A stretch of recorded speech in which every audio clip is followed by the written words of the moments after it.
ओम शांति 29 अगस्त 2025 बाबा की महावाक्य। मीठे बच्चे, अपनी सेफ्टी के लिए विकारों रूपी माया के चंबे पंजे से सदा बचकर रहना है। देह अभिमान में कभी नहीं आना है। प्रश्न: पुण्य आत्मा बनने के लिए बाप सभी बच्चों को कौन सी मुख्य शिक्षा देते हैं? उत्तर: बाबा कहते, बच्चे, पुण्य आत्मा बनना है तो पहला, श्रीमत पर सदा चलते रहो। याद की यात्रा में गफलत नहीं करो। दूसरा, आत्म अभिमानी बनने का पूरा पुरुषार्थ कर काम महाशत्रु पर जीत प्राप्त करो। यही समय है पुण्य आत्मा बन इस दुखधाम से पार सुखधाम में जाने का। ओम शांति। बाप ही रोज बच्चों से पूछते हैं, शिव बाबा के लिए ऐसे नहीं कहेंगे कि बछड़े वाल है, आत्माएं तो अनादि है ही, बाप भी है। इस समय जबकि बाप और दादा दोनों हैं, तभी बच्चों की संभाल करनी होती है। कितने बच्चे हैं जिनकी संभाल करनी होती है। एक एक का पोता मेल रखना होता है। जैसे लौकिक बाप को भी फुरना रहता है ना। समझते हैं हमारा बच्चा भी इस ब्राह्मण कुल में आ जाए तो अच्छा है, हमारे बच्चे भी पवित्र बन पवित्र दुनिया में चले। कहाँ इस पुरानी माया के नाले में बह न जाए। बेहद के बाप को बच्चों का फुरना रहता है। कितने सेंटर है, किस बच्चे को कहाँ भेजना है जो सेफ्टी में रहे। आजकल सेफ्टी भी मुश्किल है। दुनिया में कोई भी सेफ्टी नहीं है। स्वर्ग में तो हर एक की सेफ्टी है, यहाँ कोई की सेफ्टी नहीं है। कहाँ न कहाँ विकारों रूपी माया के चंबे में फंस पड़ते हैं। अभी तुम आत्माओं को यहाँ पढ़ाई मिल रही है। सत का संग भी यहाँ है। यहाँ ही दुखधाम से पार सुखधाम में जाना है, क्योंकि अब बच्चों को पता पड़ा है दुखधाम क्या है, सुखधाम क्या है। बरोबर अभी दुखधाम है। हमने पाप बहुत किए हैं और वहाँ पुण्य आत्माएं ही रहती हैं। हमको अभी पुण्य आत्मा बनना है। अभी तुम हर एक अपने 84 जन्मों की हिस्ट्री ज्योग्राफी जान गए हो। दुनिया में कोई भी 84 जन्मों की हिस्ट्री ज्योग्राफी नहीं जानते। अभी बाप ने आकर सारी जीवन कहानी समझाई है। अभी तुम जानते हो हमें पूरा पुण्य आत्मा बनना है याद की यात्रा से। इसमें ही बहुत धोखे खाते हैं गफलत करने से। बाप कहते हैं इस समय गफलत अच्छी नहीं है, श्रीमत पर चलना है। उसमें भी मुख्य बात कहते हैं, एक तो याद की यात्रा में रहो, दूसरा काम महाशत्रु पर जीत पानी है। बाप को सब उतारते हैं क्योंकि उनसे शांति और सुख का वर्षा मिलता है आत्माओं को। आगे देह अभिमानी थे तो कुछ पता नहीं पड़ता था। अभी बच्चों को आत्म अभिमानी बनाया जाता है। नए को पहले पहले एक हद के, दूसरा बेहद के बाप का परिचय देना है। बेहद के बाप से स्वर्ग बहिष्ठ नसीब होता है। हद के बाप से दोज़ख नरक नसीब होता है। बच्चा जब बालिग बनता है तो प्रॉपर्टी का हकदार बनता है। जब समझ आती है फिर धीरे धीरे माया के अधीन बन पड़ते हैं। वह सब है रावण राज्य, विकारी दुनिया की रस्म रिवाज। अभी तुम बच्चे जानते हो यह दुनिया बदल रही है। इस पुरानी दुनिया का विनाश हो रहा है। एक गीता में ही विनाश का वर्णन है और कोई शास्त्र में महाभारत महाभारी लड़ाई का वर्णन नहीं है। गीता का है ही यह पुरुषोत्तम संगम युग। गीता का युग माना आदि सनातन देवी देवता धर्म की स्थापना। गीता है ही देवी देवता धर्म का शास्त्र। तो यह गीता का युग है, जबकि नई दुनिया स्थापन हो रही है। मनुष्यों को भी बदलना है, मनुष्य से देवता बनना है। नई दुनिया में जरूर देवी गुणों वाले मनुष्य चाहिए ना। इन बातों को दुनिया नहीं जानती। उन्होंने कल्प की आयु का टाइम बहुत दे दिया है। अभी तुम बच्चों को बाप समझा रहे हैं। तुम समझते हो बरोबर बाबा हमको पढ़ाते हैं। श्री कृष्ण को कभी बाप, टीचर या गुरु नहीं कह सकते। श्री कृष्ण टीचर हो तो सीखा कहाँ से? उनको ज्ञान सागर नहीं कहा जा सकता। अभी तुम बच्चों को बड़ों को समझाना है। आपस में मिलकर राय करनी है कि सर्विस की वृद्धि कैसे हो, विहंग मार्ग की सर्विस कैसे हो। ब्रह्मा कुमारियों के लिए जो इतना हंगामा करते हैं, फिर समझेंगे यह तो सच्चे हैं, बाकी दुनिया तो है झूठी, इसलिए सच की नैया को हिलाते रहेंगे। तूफान तो आते हैं ना, तुम नैया हो जो पार जाती हो। तुम जानते हो हमको इस मायावी दुनिया से पार जाना है। सबसे पहले नंबर में तूफान आता है देह अभिमान का। वह है सबसे बुरा। इसने ही सबको पतित बनाया है। तब तो बाप कहते हैं काम महाशत्रु है। यह जैसे बहुत तेज तूफान है। कोई तो इन पर जीत पाए हुए भी हैं, गृहस्थ व्यवहार में गए हुए हैं, फिर कोशिश करते हैं बचने की। कुमार कुमारियों के लिए तो बहुत सहज है, इसलिए नाम भी गाया हुआ है कन्हैया। इतनी कन्याएं जरूर शिव बाबा की होगी। देहधारी श्री कृष्ण की तो इतनी कन्याएं हो न सके। अभी तुम इस पढ़ाई से पटरानी बन रहे हो। इसमें पवित्रता भी मुख्य चाहिए। अपने आप को देखना है कि याद का चार्ट ठीक है। बाबा के पास कोई का 5 घंटे का, कोई का 2-3 घंटे का भी चार्ट आता है। कोई तो लिखते ही नहीं है, बहुत कम याद करते हैं। सबकी यात्रा एक रस हो न सके। अर्जुन ढेर बच्चे वृद्धि को पाएंगे। हर एक को अपना चार्ट देखना है। मैं कहाँ तक पद पा सकूंगा, कहाँ तक खुशी है। हमको सदैव खुशी क्यों नहीं होनी चाहिए, जबकि ऊंच से ऊंच बाप के बने हैं। ड्रामानुसार तुमने भक्ति बहुत की है। भक्तों को फल देने के लिए ही बाप आया है। रावण राज्य में तो विक्रम होते ही हैं। तुम पुरुषार्थ करते हो सतो प्रधान दुनिया में जाने का। जो पूरा पुरुषार्थ नहीं करेंगे तो सतो में आएंगे। सब थोड़े इतना ज्ञान लेंगे, संदेश जरूर सुनेंगे, फिर कहाँ भी होंगे। इसलिए कोने कोने में जाना चाहिए। विलायत में भी मिशन जानी चाहिए। जैसे बौद्धियों की, क्रिश्चियंस की यहाँ मिशन है ना, दूसरे धर्म वालों को अपने धर्म में लाने की मिशन होती है। तुम समझाते हो कि हम असल में देवी देवता धर्म के थे,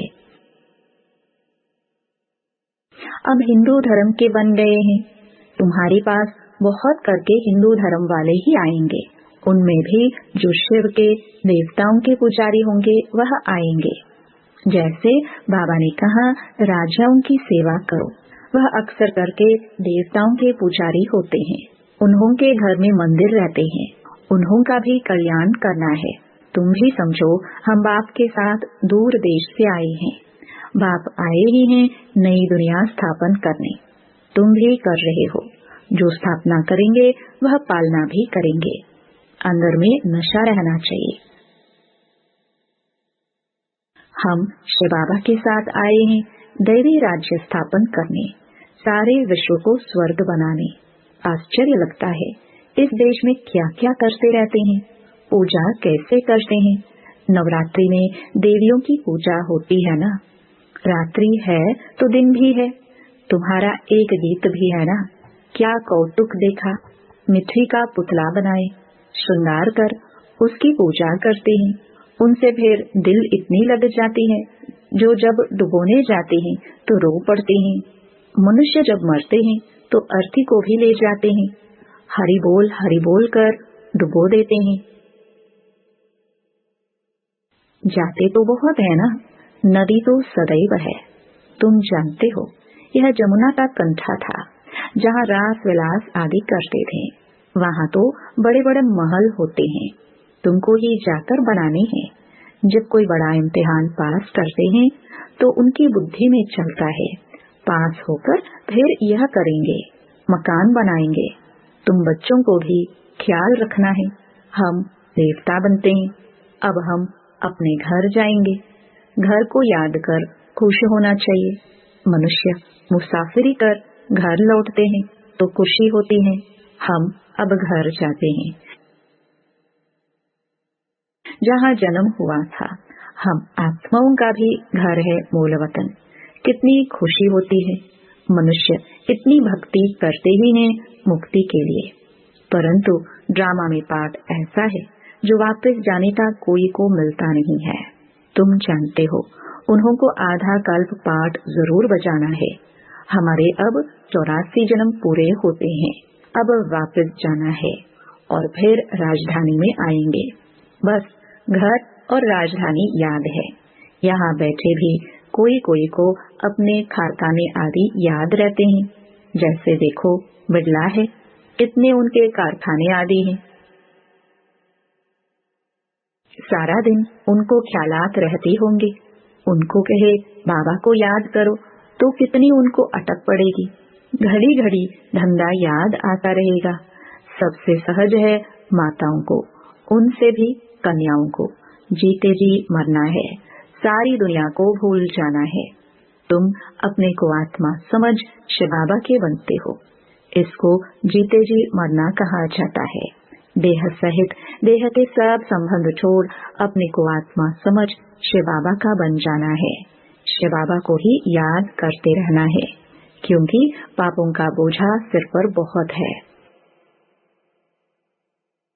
दिल तो सबकी होती है। हम जीते जी मरकर शिव बाबा का बन जाए, शरीर का भान ना रहे। हम अशरीरी आए थे, फिर अशरीरी बनकर जाना है। बाप के बने हैं तो बाप के सिवाय दूसरा कोई याद ना रहे। ऐसा जल्दी हो जाए तो फिर लड़ाई भी जल्दी लगे। बाबा कितना समझाते हैं।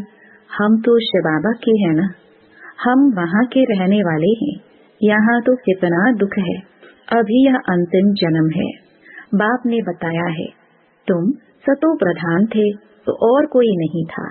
तुम कितने साहूकार थे। भल इस समय पैसे कौड़ी हैं, परंतु यह तो कुछ है नहीं, कौड़ियां हैं। यह सब अल्पकाल सुख के लिए हैं। बाप ने समझाया है, पास्ट में दान पुण्य किया है तो पैसा भी बहुत मिलता है, फिर दान करते हैं। परंतु यह है एक जन्म की बात। यहाँ तो जन्म जन्मांतर के लिए साहूकार बनते हैं। जितना बड़ा कहावना उतना बड़ा दुख पाना। जिनको बहुत धन है वह फिर बहुत फंसे हुए हैं, कभी ठहर ना सके।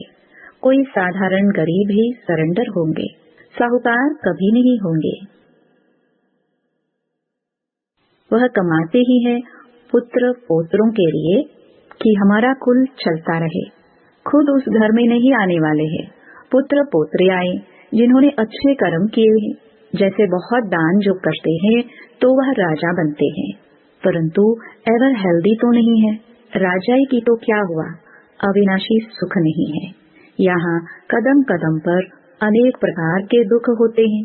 वहाँ यह सब दुख दूर हो जाते हैं। बाप को पुकारते हैं कि हमारे दुख दूर करो। तुम समझते हो दुख दूर सब होने हैं, सिर्फ बाप को याद करते रहे। सिवाय एक बाप के और कोई से वर्षा मिल नहीं सकता। बाप सारे विश्व का दुख दूर करते हैं। इस समय तो जानवर आदि भी कितना दुखी है। यह है ही दुखधाम। दुख बढ़ता जाता है, तमो प्रधान बनते जाते हैं। अभी हम संगम युग पर बैठे हैं, वह सब कलयुग में है। यह है पुरुषोत्तम संगम युग। बाबा हमको पुरुषोत्तम बना रहे हैं। यह याद रहे तो भी खुशी रहे। भगवान पढ़ाते हैं, विश्व का मालिक बनाते हैं। यह भला याद करो, उनके बच्चे भगवान भगवती होने चाहिए ना पढ़ाई से। भगवान तो सुख देने वाला है, फिर दुख कैसे मिलता है वह भी बाप बैठ समझाते हैं। भगवान के बच्चे फिर दुख में क्यों हैं? भगवान दुख हरता सुख करता है तो जरूर दुख में आते हैं, तब तो गाते हैं। तुम जानते हो बाप हमको राजयोग सिखा रहे हैं, हम पुरुषार्थ कर रहे हैं। इसमें संशय थोड़े हो सकता है। हम बेटे राजयोग सीख रहे हैं, झूठ थोड़े बोलेंगे। कोई को यह संशय आए तो समझाना चाहिए, यह तो पढ़ाई है, विनाश सामने खड़ा है। हम हैं संगमयुगी ब्राह्मण चोटी। प्रजापिता ब्रह्मा है तो जरूर ब्राह्मण भी होने चाहिए। तुमको भी समझाया है तब तो निश्चय किया है। बाकी मुख्य बात है याद की यात्रा, इसमें ही विघ्न पड़ते हैं। अपना चार्ट देखते रहो, कहाँ तक बाबा को याद करते हैं, कहाँ तक खुशी का पारा चढ़ता है। यह आंतरिक खुशी रहनी चाहिए कि हमको भगवान पतित पावन का हाथ मिला है। हम शिव बाबा से ब्रह्मा द्वारा हैंडशेक करते हैं। अच्छा, मीठे मीठे सिखिलदे बच्चों प्रति माता पिता बाप दादा का याद प्यार और गुड मॉर्निंग। रूहानी बाप की रूहानी बच्चों को नमस्ते। धारणा के लिए मुख्य सार। पहला, अपने घर और राजधानी को याद कर अपार खुशी में रहना है। सदा याद रहे, अभी हमारी मुसाफरी पूरी हुई, हम जाते हैं अपने घर, फिर राजधानी में आएंगे। दूसरा, हम शिव बाबा से ब्रह्मा द्वारा हैंडशेक करते हैं। वह भगवान हमें पतित से पावन बना रहे हैं। हम इस पढ़ाई से स्वर्ग की पटरानी बनते हैं। इसी आंतरिक खुशी में रहना है। वरदान। 3 प्रकार की विजय का मेडल प्राप्त करने वाले सदा विजयी भव। विजय माला में नंबर प्राप्त करने के लिए पहले स्व पर विजय, फिर सर्व पर विजय और फिर प्रकृति पर विजयी बनो। जब यह 3 प्रकार की विजय के मेडल प्राप्त होंगे तब विजय माला का मन का बन सकेंगे। स्व पर विजय बनना अर्थात अपने व्यर्थ भाव, स्वभाव को श्रेष्ठ भाव, शुभ भावना से परिवर्तन करना। जो ऐसे स्व पर विजय बनते हैं वही दूसरों पर भी विजय प्राप्त कर लेते हैं। प्रकृति पर विजय प्राप्त करना अर्थात वायुमंडल, वाइब्रेशन और स्थूल प्रकृति की समस्याओं पर विजयी बनना। स्लोगन। स्वयं की कर्मेंद्रियों पर संपूर्ण राज्य करने वाले ही सच्चे राजयोगी हैं। अव्यक्त इशारे। सहज योगी बनना है तो परमात्म प्यार के अनुभवी बनो। आप बच्चों को ज्ञान के साथ साथ सच्चा रूहानी प्यार मिला है। उस रूहानी प्यार ने ही प्रभु का बनाया है। हर बच्चे को डबल प्यार मिलता है, एक बाप का, दूसरा दैवी परिवार का। तो प्यार के अनुभव ने नंबर 1 बनाया है। प्यार ही चुंबक का काम करता है, फिर सुनने व मरने के लिए भी तैयार हो जाते हैं। संगम पर जो सच्चे प्यार में जीते जी मरता है वही स्वर्ग में जाता है। ओम शांति।